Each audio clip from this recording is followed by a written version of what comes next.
There we go. Hello, Greg 3G. Hi, Katie. Nice to meet you. Hello. I would advise don't change your name to 5G because there's a lot of conversation about that right now.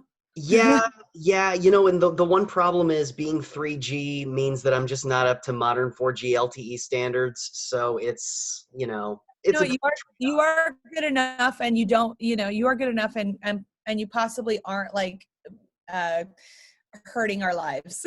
trade-off. I like to hope so. I don't know. I don't know. I mean, there's been a lot of like we were already having a tough not pre-pandemic. hmm And boy, has it gotten even more interesting. I swear, things have just gotten insane for us. I'm sure that, for you guys, it's probably gotten just as insane for sure. Look, I come from a Republican family, and my parents voted for Trump, and I did not. And was always been the black sheep. But I hear both sides, and there's a it is the wild wild west concerning thought these days. Oh my You gosh. just Yeah. got to think a little bit for yourself, but it's hard out there. For sure. Well, first off, how are you? How are you doing? I know that you guys are doing your media rounds now, but We don't how have you answer been that feeling? question. That would be the whole interview. Yeah, no, like when you just ask someone a casual, how are you feeling these days? It's like, do you want to open Pandora's box? I'm okay. I'm grateful. I've found some silver linings, but I've had some meltdowns for sure. I mean, you just feel really overwhelmed sometimes. And I Mhm. think that feeling is general when you're pregnant. And I'm pregnant. And I think people that are not pregnant feel overwhelmed. So it's just, we all leaned on a lot of stuff. Let's Mhm. say that. So we had to find our balance. And some of us have found it, some of us haven't, and that's okay too. Oh yeah, totally. So you guys just wrapped up the filming of American Idol season Yeah. 3, and that finale was awesome. Considering you guys totally threw it together in like 2 weeks. You said it was a quick pivot. How did that all come together? Yeah, we had 2 weeks to think about what we were going to do. Were we going to cancel the show? Were we going to go do the show on Zoom? Like, what technology can we access to make this still look, interesting? And the team was amazing. And then we shot from home for 4 weeks, and I shot from Orlando's his office in the house. I moved all of his stuff out. I was like, don't look at anything I'm doing. Don't worry. It'll all be put back. It'll look as though no one ever touched it. It's like like moving a man cave. Oh my God. It's like traumatic. Um, but we did it, and I thought I was really proud of how it all came about. And it was bittersweet because you weren't able to really properly say goodbye to some of the people you got so invested in. And then, you tell someone they win at the very end, and it's like, and then it's over. It's like, we ain't going to no Olive Garden after this even. Yeah. So it's definitely a historical idol for the books. But I'm grateful we get to do another one. So I know, season 4 yeah, next year. we'll see. I mean, I don't know. Who know who knows what this year is going to be about. So it's really a kind of go with the flow, take it one day at a time type situation. Have you guys kind of started talking about what the audition process for season 4 is going to look like? Yeah, I mean, we got to have a plan A, B, and C. But the one cool thing is that, like, we've been at home, so people hopefully have been, you know, playing instruments or thinking about all those dreams they put on a shelf and thought they had access to them at all times. That hopefully they see now is the time more than ever when we do get our basic freedom back to go for it. Like, Mhm. who knows when it can all be taken away from you. And maybe a virus will do that, maybe something else will do that. Like, just one life to live. That's Mhm. the feeling, and that's kind of what Daisies is about as well. Oh yeah, and in fact, there was a piece of advice that you gave Just Sam during her audition process, where you told her, remember where you came from and where you want to go. And I had that in my mind when I was listening to Daisies because it's such a similar message. How has mentoring contestants on American Idol changed the way that you write music? Oh yeah. Well, it it really gives me gratitude, even more gratitude, and reminds me how far I've come and where I came from and what I used to think and how I used to go about life and what life really is, and to really, embrace change and be open and stay open. But every time we go through the audition process, I just see myself so much so in these kids. And it's amazing because, like, Idol truly creates artists and career artists. Like, maybe they don't have a number one song the moment, the show ends, but like people get signed, they get record deals, they get, like, Gabby Barrett was 2 seasons ago and she just had a number one country song. Like, stuff does happen after this. And it's the only show of its kind that really kind of finds true artists. And even more so in this new iteration of American Idol on ABC, and with us as judges, this is not a karaoke show. Like, you don't just sing, you check all the boxes of being an actual idol, or being an actual artist. And so a lot of true musicians and singer-songwriters are trusting us as a platform to launch now, and they realize they need it. You can't just go on Instagram, you gotta do more. You can't just, like, people like do the craziest stuff online and you're hot for 5 seconds, but you gotta keep it going. There's Keep got to be that lasting success on Yeah. top of your initial success. Yes, 100%. And I think Idol gives a great platform to launch, um, additionally to your own social hustle or live show hustle or Mhm. song hustle. Yeah. Oh, for sure. What are you guys hoping for season four? That we can do auditions in person. Going back to the basics. Yeah, I mean, we're going to have a plan. So we'll see what that is. ABC is the plan. I mean, that's also the network, but we're having plan A, B, and C. And just, we like, there's a lot of uncertainty that surrounds 2020. So we're just going to go with the flow, and we're going to be malleable, and we're going to be a team player. And that's what happened, is we all became team players. And that's why the show turned out so great. Oh, for sure. Now, going back to what you were talking about with this individuality, that was also very present in the music video for Daisies, was this celebration of individuality, of womanhood, of motherhood. How, yeah, yeah. What were you thinking when you were making the music video? I mean, I wasn't thinking I was going to be making this type of music video. Originally, I was coming home from promoting Never Worn White, and starting this whole process from Australia on March 13th. And that's when it all kind of went wild.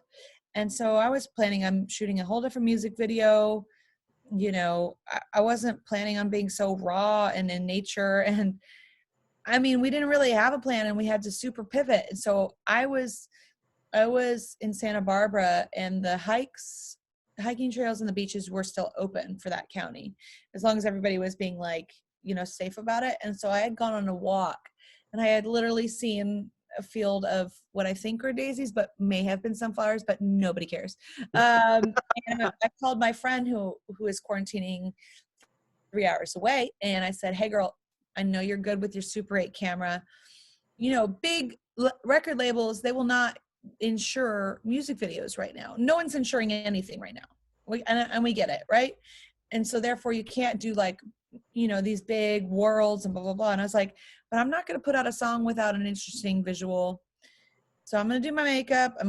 I barely know how to do my own hair. I'm just going to go out there in my nightgown and steal some shots from the outside world, kind of guerrilla style, and get back to the basics. And it feels really raw. And I guess that's interesting coming from me, who's not not that raw all the time. I don't know. Cause I am a more is more type of person. One of the things that you were talking about was that you wrote the song prior to all of this happening, obviously. How's the song's meaning changed for you now that we're in like a post or current COVID world? Yeah, I guess the meaning really changed. Actually, it took on a new meaning. I mean, it was always about my beginning and always about, every album cycle is a new risk, is a new kind of revelation and like opening up and vulnerability moment. Um, and for Daisies, it was like, I think what happened is that in this in this quarantine, we've all had a lot of time to reflect, Hmm.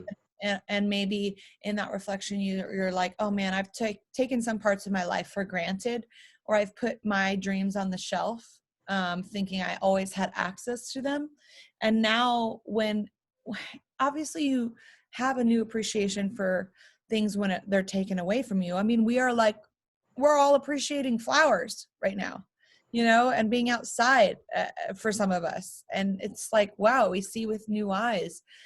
And so hopefully people go, I'm going to live my best life now when I get my freedoms back. And I'm going to go for it, because who knows what other variable is going to come up in life and try and take that opportunity from me. Hmm. And you really only have one life to live. And this is the moment. So it's a no regrets song. And I think we all want to live a better life coming out of this. Yeah, for sure. And you never know. Throughout the process of perhaps writing an album, you could end up becoming pregnant. Um, which, by the way, congratulations. It is amazing. And Time to be alive. Yeah, I know, I know. One of the things that some friends of mine just had a baby, and they have a dog, and they were saying that their dog took on this new role within their household of kind of being like a co-caretaker with the baby. Really. Do you see Nugget doing that same thing with your baby girl? Well, she's so protective. I mean, she's got a bark that is louder and bigger than her. She's only 5 pounds, but she's definitely it's gonna be challenging for her, because she's my baby girl and she sleeps right here. We've slept cheek to cheek before. Very ridiculous. As And dogs do. Yeah, it's perfect. and I never even knew how important they were until I got one. And she saved my life so many times. If I didn't have her love and serotonin, I don't know where I'd be, honestly.